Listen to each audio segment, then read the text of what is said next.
بار بار ٹٹول رہا ہے۔ قرآن ہمارے سامنے ہے، قرآن مساجد میں رکھا ہوا ہے، وہ ہمیں آواز دے رہا ہے۔ او اللہ اللہ کہنے والوں، او نبی کو نبی اللہ کہنے والوں، کہاں چلے گئے؟ کہاں چلے گئے؟ اس لیے رب کائنات نے فرمایا قُلْ هَلْ يَسْتَوِي الَّذِينَ يَعْلَمُونَ وَالَّذِينَ لَا يَعْلَمُونَ۔ پڑھنے والے اور غیر پڑھا لکھا، پڑھا لکھا اور غیر پڑھا لکھا یہ کبھی برابر نہیں ہو سکتے۔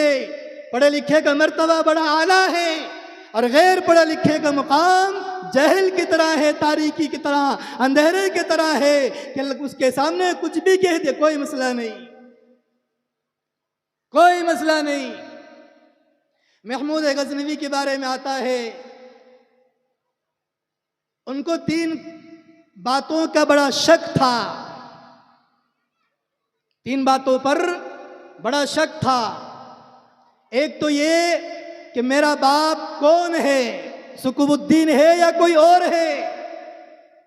دوسرا یہ اسٹیج پر بیٹھے ہوئے کوئی پاؤں سے معذور ہے تو کوئی آنکھوں سے نابینا ہے، کسی کے کپڑے پھٹے ہوئے ہیں تو کسی کا حال خراب ہے، کسی کی تنخواہ 5,000 ہے تو کسی کی تنخواہ 8,000 ہے، جو لوگوں کے چائے ناشتوں اور پان پہ خرچ ہو جاتی ہے۔ محمود غزنوی نے خیال کیا کہ یہ انبیاء کے وارث کیسے ہو سکتے ہیں؟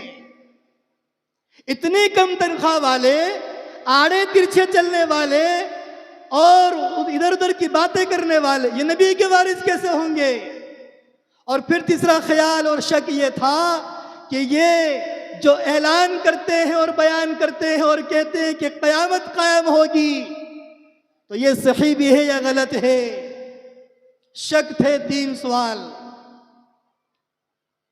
اتفاق سے ہندوستان کے کسی دورے پر تھے اور مولوی انیس صاحب کی طرح کسی مکتب کے پڑھانے والے استاذ بچوں کو پڑھا رہے تھے۔ رات کا وقت ہوا، چھٹی کی، ایک پڑھنے والا بچہ کھڑا ہوا اور لائٹ کا انتظام نہیں تھا، روشنی نہیں تھی، اجالا نہیں تھا۔ وہ بچوں کو بڑا شوق تھا پڑھنے کا اور استاد نے سبق دیا تھا، صبح فجر کے وقت میں سنانا تھا۔ اس بچے نے کتاب اٹھائی اور ایک بنیے کا مکان تھا، اس کے اندر سے تھوڑی سی روشنی چھن کے آ رہی تھی۔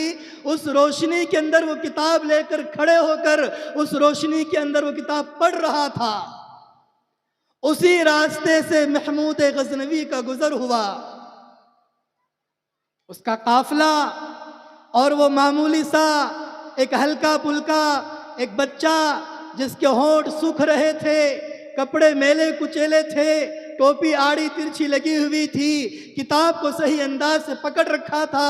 اس روشنی کے اندر کبھی ادھر دیکھتا، کبھی ادھر دیکھتا، کبھی کتاب کو ادھر کرتا، کبھی کتاب کو ادھر کرتا۔ محمود غزنوی گیا اور کہا کہ بیٹے کیا کر رہا ہے؟ بیٹے کیا کر رہا ہے؟ کہا کچھ نہیں۔ کہا یہاں کیوں کھڑے ہو؟ کہا کہ حضرت کتاب پڑھ رہا ہوں۔ کہاں پڑھتے ہو؟ کہا فلانے مکتب میں۔ وہاں کیوں نہیں پڑھنے جاتے؟ کہا کہ روشنی کا انتظام نہیں۔ گھر جاؤ؟ کہا غریب ہوں، پیسے کا انتظام نہیں، لالٹین نہیں اور گھاسلیٹ نہیں، کیروسین نہیں ہے۔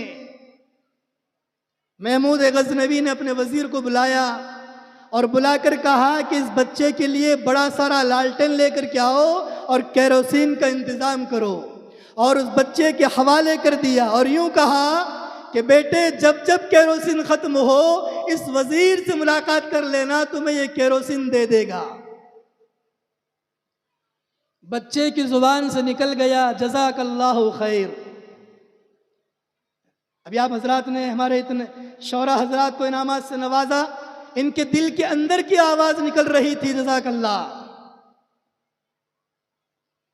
اس طالب علم کی زبان سے نکلا جزاک اللہ خیر، اس کے آگے کچھ نہیں کہا۔ اللہ تیرا بھلا کرے، اللہ تیرا بھلا کرے۔ اور بچہ پڑھنے میں لگ گیا۔ وزیر گیا، لالٹین اور کیروسین لا کر بچے کے حوالے کر دیا۔ محمود غزنوی کہتے ہیں کہ اس کے اس جزاک اللہ کہنے کے بعد میں جو مجھے سکون ملا ہے، اتنا سکون پوری زندگی میں کبھی نہیں ملا۔ میں اپنے حجرے میں گیا، اپنے کمرے میں گیا، اور وہاں جانے کے بعد میں نے دیکھا کہ میں اپنے بستر پر لیٹ گیا ہوں، اور جیسے ہی لیٹتا ہوں دونوں جہاں کے سردار جناب محمد رسول اللہ صلی اللہ علیہ وسلم تشریف لاتے ہیں اور مجھ سے کہتے ہیں، اور مجھ سے یوں کہا، او سکوب الدین کے بیٹے۔ شک تھا نا بھائی؟ ارے 3 شک تھے کہ میرا باپ کون ہے، سکوب الدین ہے یا کوئی اور، یہ انبیاء کے وارث ہے یا نہیں، اور قیامت قائم ہوگی کہ نہیں۔ محمود غزنوی بستر پر لیٹتے ہیں، اور لیٹنے کے بعد میں دونوں جہاں کے سردار تشریف لاتے ہیں اور یوں فرمایا، او سکوب الدین کے بیٹے، تو نے میرے وارث کے پڑھنے کا انتظام کیا ہے، کل قیامت کے دن تیری سفارش کروں گا۔ کیا فرمایا؟ او سکوب الدین کے بیٹے، یعنی پہلا شک ختم کر دیا۔ دوسرا شک کہ وارث ہے کہ نہیں، اللہ کے نبی نے فرمایا تو نے میرے وارث کے پڑھنے کا انتظام کیا ہے۔ تیسرا شک تھا کہ قیامت قائم ہوگی کہ نہیں، اللہ کے نبی نے فرمایا کل قیامت کے دن میں تیری سفارش کروں گا۔ ہاں، آج ہمارا حال، پڑھائی کو ہم نے معمولی سمجھ رکھا، مکتب کے بچوں کی پڑھنے کی فکر کو ہم نے لاغر سمجھ رکھا، کمزور سمجھ رکھا۔ ہم مکتب کو ویسے ہی سمجھتے ہیں، اصل تعلیم مکتب کی ہے۔ اگر مکتب ہے تو ساری تعلیم ہے، اگر مکتب نہیں تو کوئی تعلیم نہیں۔ اگر مکتب نہیں ہے تو مدارس بھی نہیں ہے۔ مدارس کو زندہ کر رکھنے کے لیے مکاتب کی تعلیم ضروری ہے، اور مکاتب کی تعلیم قائم رکھنے کے لیے اور اس کو زندہ رکھنے کے لیے ہم سب کو زندہ رہنا ضروری ہے، اور ان زندگی کے لیے ہم ان اساتذہ کی فکر کو کریں۔ اللہ تبارک و تعالی مجھے بھی، آپ کو بھی، اور پورے عالم کے مسلمانوں کو مکاتب کی فکر کرنے کی توفیق عطا فرمائے۔ وآخر دعوانا الحمدللہ رب العالمین۔